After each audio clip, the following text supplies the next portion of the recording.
In the past, the significant amount of information that Yoda possessed in relation to the connections between the Sith and the clone troopers led us to argue that Yoda should have been able to prevent Order 66. The extent of Yoda's knowledge in this regard comes down to 3 revelations. First, Yoda knew that Dooku and the Sith were the catalyst behind the creation of the clone army, with the goal of having them fight beside the Jedi. Second, Yoda saw a vision in the Cave of Evil on Dagobah of clone troopers and Jedi fighting each other as part of the grand plan of the Sith.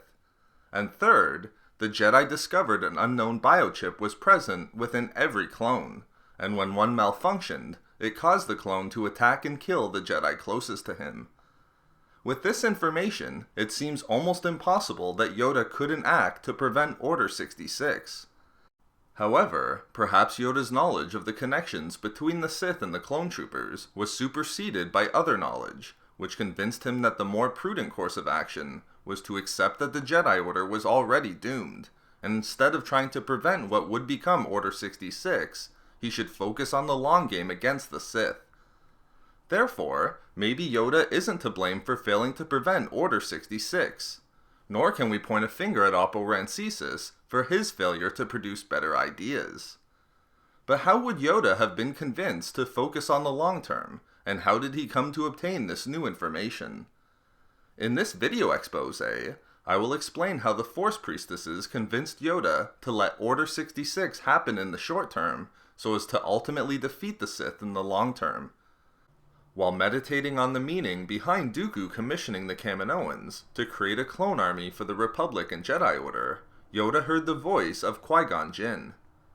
Immediately, Yoda understood that events were moving quickly and becoming dire, as he told the Jedi High Council that the Jedi were on the precipice, and that the growing dark side endangered all of them.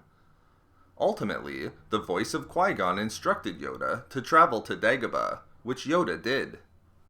Once on Dagobah, Yoda reached out to the long-fallen Jedi Master, and confirmed that he was ready to learn what Qui-Gon had to teach him.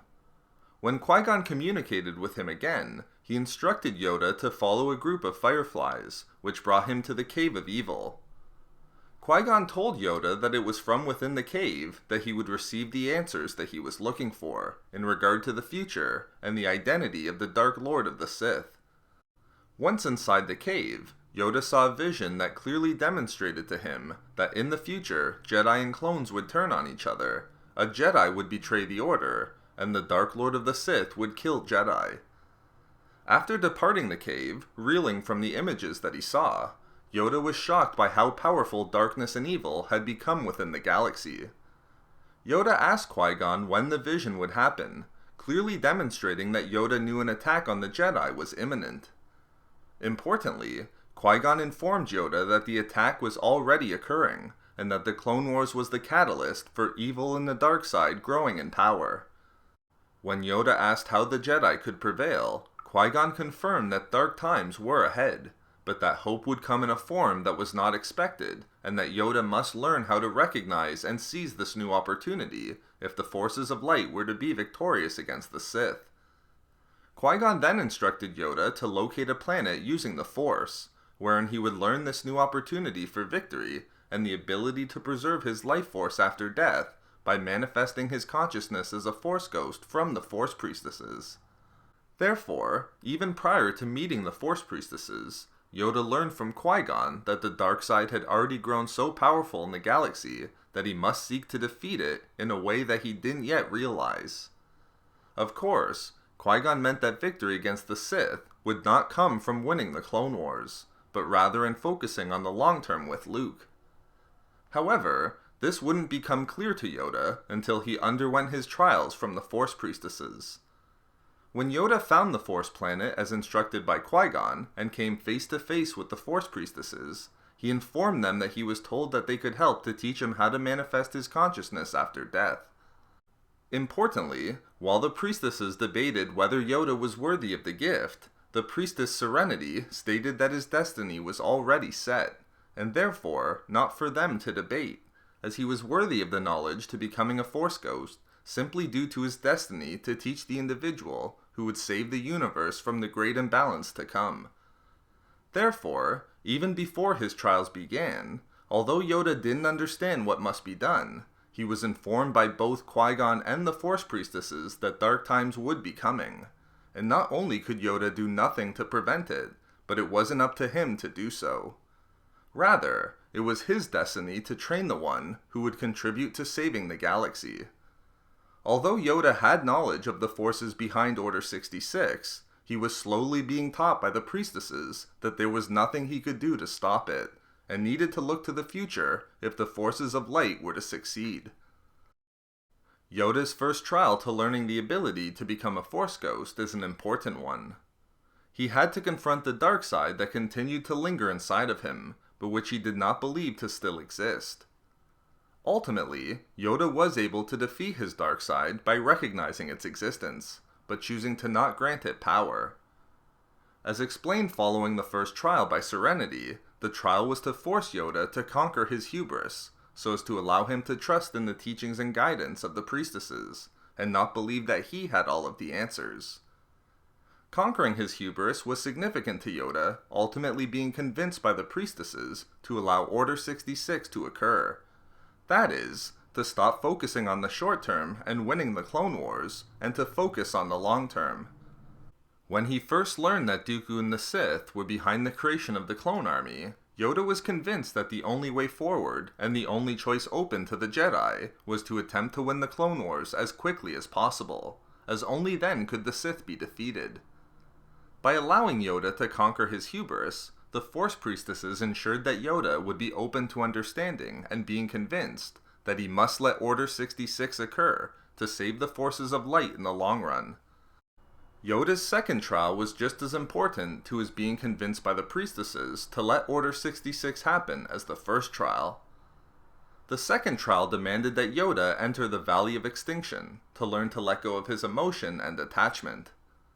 Having entered the valley, Yoda was soon encountered with a vision wherein he was inside the Jedi Temple on Coruscant amongst numerous dead and dying Jedi, including Mace Windu and Ahsoka Tano, with Ahsoka confirming that they all died at the hands of the Sith. When Ahsoka died in Yoda's arms, he was devastated and quickly blamed himself for their fate, stating, "Not strong enough I was. Failed I have. Failed them all." It's at this point that Yoda started to understand that there was nothing he could do to prevent the Sith from destroying the Jedi Order, despite his knowledge of the connections between the Sith and the clone troopers. However, the second trial also gave Yoda a chance to choose an illusion in which there was no war, and where Jedi such as Qui-Gon was still alive, and Dooku had not turned to the dark side. Although Yoda initially found comfort among his friends, he ultimately rejected the situation for what it was, merely an illusion. In doing so, the second trial allowed Yoda to let go of his attachment to the Jedi Order and its preservation, and to accept the reality that the Order was already doomed. Because he'd previously conquered his hubris in the first trial, Yoda was open to making decisions that were not based on emotion and attachment, and could accept being convinced by the priestesses to let Order 66 occur in order to win in the end. The fact that Yoda was ready and prepared to make these sacrifices in the short term, and rather than using his knowledge of the ingredients that would culminate in Order 66, accepted that it was already too late and that he needed to focus on the future, is clearly established during his duel with an illusion of Darth Sidious in his third and final trial.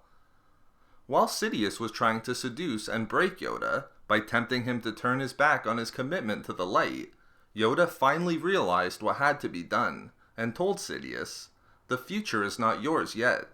Tempted I will not be. Sacrifice all I am ready to do."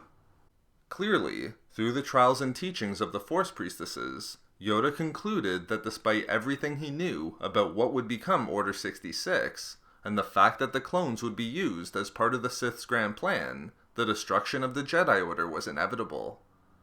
Further, in order to emerge victorious in the long run against the Sith, Yoda realized that he must accept sacrificing the Jedi. That is, to let Order 66 be carried out. Convincing Yoda to accept that he had to let Order 66 happen, and to focus on the long term, was the goal of the priestesses from the beginning. as after Serenity confirmed that Yoda passed the trials and would learn the gift to becoming a Force ghost, she told him that there was another Skywalker, and showed him a vision wherein Yoda could hear the clash of lightsabers and the breathing apparatus of Darth Vader, clearly revealing Yoda's role in the destiny of Luke. In doing so, the Force Priestesses revealed the long-term plan that Yoda needed to commit to in order to defeat the Sith in the future, and which required Yoda to allow Order 66 to take place, thereby sacrificing the Jedi Order. The change in Yoda is evident when he returned to the Jedi Temple on Coruscant and conversed with Mace and Obi-Wan. When Mace asked Yoda if his travels allowed him to learn how to win the Clone Wars, although Yoda is cryptic in his reply, he states, "No longer certain that one ever does win a war I am. For in fighting the battles, the bloodshed, already lost we have. Yet open to us a path remains that unknown to the Sith is. Through this path, victory we may yet find, not victory in the Clone Wars, but victory for all time." Therefore, through the trials and teachings of the Force Priestesses, Yoda came to be convinced that he needed to stop focusing on winning the Clone Wars and preventing the event that would come to be known as Order 66, and to focus on the path that would allow the forces of light to win in the long term. So there we have it. How the Force Priestesses convinced Yoda to let Order 66 happen. We love making these videos, so why not subscribe for more fun Star Wars theories and discussions? Also, if you enjoyed the video, think about giving a like or leaving a comment. If not for me, for learning to say I'm sorry.